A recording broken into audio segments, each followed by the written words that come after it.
इचरे में जो एक बहुत ही अजियतनाक वाकया पेश आया, जिसे देखकर इंसानियत भी शर्मा गई, जिसे देखकर जो है वो बड़े बड़े लोग माँ के लफ्ज के बारे में ये सोचने पर मजबूर हो गए कि क्या माँ ऐसी होती है, क्या माँ कातिला होती है, क्या माँ अपने बच्चों को, अपने लखते जिगर को जो है वो इस हद तक जा सकती है, कत्ल कर सकती है।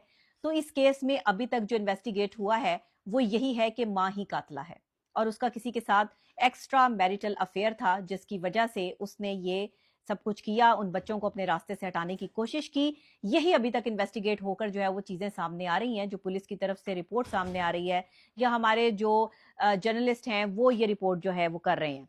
और बाकी हम तक भी जो खबरें जराए के जरिए आ रही हैं उसमें भी अभी तक यही खबर है। लेकिन अगर आप एज अ माहिर नफ्सियात या एज अ जर्नलिस्ट मेरा तजर्बा या तज्जिया जो है वो इसमें लें, तो मैं सीधी और साफ और खरी बात ये करूंगी कि औरत जब मेंटली टॉर्चर हो के थक जाती है, उसे वो बातें अजियतनाक और दर्दनाक लगने लगती हैं, जो उसे बार बार अंदर से छलनी कर रही होती हैं, तो वो रिवेंज पे उतरती है। और मैं हमेशा कहती हूं, औरत का रिवेंज इंतहाई खतरनाक है।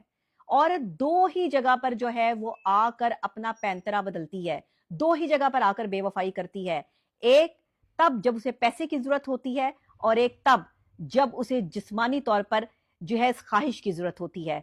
दो ही जगह पर आकर औरत जो है वो बेवफाई करती है, जब उसे पैसा चाहिए होता है या जब उसे जो है वो फिजिकल सेटिस्फेक्शन चाहिए होती है। इन दोनों चीजों के अलावा तीसरी कोई चीज नहीं है जो औरत को दरिंदा बनने पे मजबूर करती है।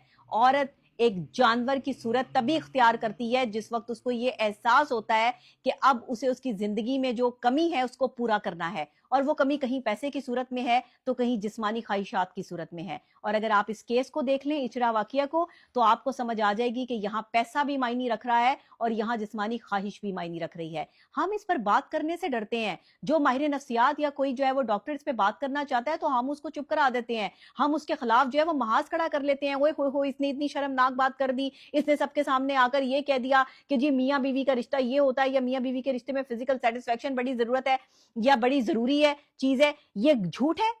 क्या आपके मियाँ बीवी का रिश्ता जो है वो किस चीज पे मबनी है आपको नहीं मालूम? क्या ये बताने के लिए अगर कोई डॉक्टर या कोई जो है वो एनालिस्ट जो है वो ये बात कर रहा है तो आप उसको डिनाई करेंगे?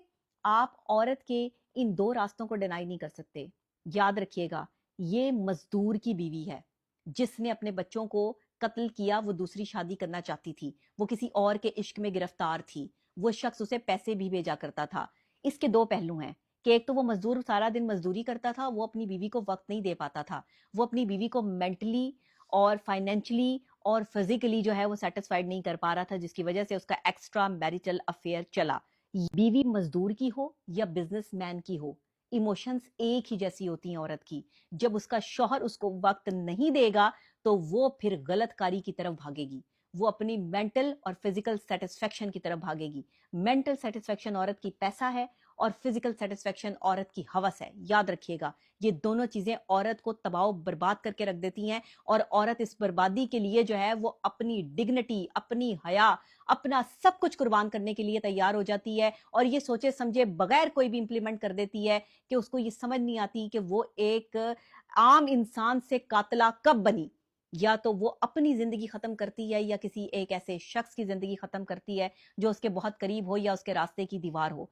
तो याद रखें, ये जहनी बीमारियां हैं, ये नॉर्मल इंसान की बातें नहीं है, ये एबनॉर्मलिटीज हैं, ये नॉर्मल लोग नहीं करते। नॉर्मल लोग जो है वो अपनी जिंदगियों को नॉर्मल तरीके से जीते हैं। अगर उनके शौहर उनको नहीं तवज्जो दे पाते, नहीं उनको टाइम दे पाते, तो वो ऐसी कोशिश करती हैं औरतें कि किसी तरीके से शौहर की जो है वो तवज्जो लेने के लिए जो है वो कोशिश कर करके जब वो नाकाम हो जाती है, फिर वो रास्ता जो है वो छोड़ देती है। एक नॉर्मल बंदा जो है वो अपना रास्ता अलग कर लेता है, लेकिन एक नॉर्मल आदमी जो है वो रिवेंज पे उतरता है। एबनॉर्मल आदमी जो है वो क्या करता है कि वो उस आदमी को, ना तो उसकी 7 नस्लों के साथ जो है वो धोखा करती है औरत, कि वो फिर उस चीज को जो है वो मर्द बर्दाश्त नहीं कर सकता। तो मैं हमेशा कहती हूँ कि ऐसी औरतें मेंटली तौर पर जो जज्बाती हैं, जो अपने जज्बात में आकर अपनी बातें कहती हैं, वो किसी भी हद तक जो है वो किसी भी रिवेंज तक जा सकती हैं। खुदा के लिए अपने घरों में, अपने इर्द गिर्द वो लोग जो गुस्से के तेज हैं, आप अगर किसी मर्द को भी ये कह रहे हैं कि इसे बहुत गुस्सा आता है, तो ये एक नॉर्मल बात है कि मर्द को गुस्सा आता है,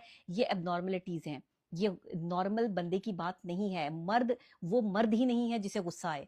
मर्द वो है जो प्यार से, तहम्मुल से बीवी की बात भी बर्दाश्त करे और घर वालों की बात भी बर्दाश्त करे और उन्हें प्यार और तहम्मुल से समझाए। जिस वक्त आपको गुस्सा आए आप अपनी जगह तब्दील कर लें ताकि आपके लिए आसानी हो। और एक औरत जो है ना, वो अपना गुस्सा ऑटोमेटिकली जो है वो फौरी तौर पे नहीं निकालती, वो रिवेंज की सूरत निकलता है, जैसे इस औरत ने निकाला। लेकिन इसका रिवेंज का शिकार वो मासूम औलाद हो गई, वो मासूम बच्चे हो गए जो इसके रास्ते की सबसे बड़ी दीवार थे। अगर तो ये मामला यही है तो फिर इसके पीछे के जो मुहर्रिकात हैं वो इंतहाई खतरनाक है। और ये एक अकेली औरत नहीं हो सकती इस कत्ल में। इस कत्ल का रुख जो है वो मुझे कई दिमाग जो है वो सोचने पे मजबूर कर रहा है कि मास्टरमाइंड जो है वो इसके पीछे कोई और भी है। हो सकता है इसका वो आशिक, हो सकता है कोई और, लेकिन एक अकेली औरत इस तरह बच्चों के कत्ल की प्लानिंग नहीं कर सकती। ये पॉसिबिलिटी नहीं हो सकती। इसके पीछे मास्टरमाइंड जो है, इसका सपोर्ट जो है, जब तक एक औरत को सपोर्ट ना हो वो कभी इस घिनौने जुर्म की तरफ जो है वो नहीं जाएगी। इसीलिए जब इन्वेस्टिगेशन होगी तो बहुत कुछ निकलेगा। बहरहाल अपनी औरतों का ध्यान करें, अपने शोहरों का ध्यान करें।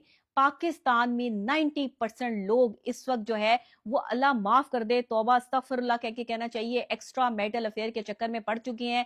ना बीवियों को शोहरों का पता है, ना शोहरों को बीवियों का पता है, और अगर पकड़े जाएं तो मुकर जाते हैं, नहीं तो तलाकें हो जाती हैं, नहीं तो खुला हो जाती है, जिंदगियां बर्बाद होती हैं, बच्चे तबाह होते हैं, या फिर इसी तरह बच्चे जो है वो कत्ल हो जाते हैं। तो खुदा के लिए अपने घरों को बचाइए।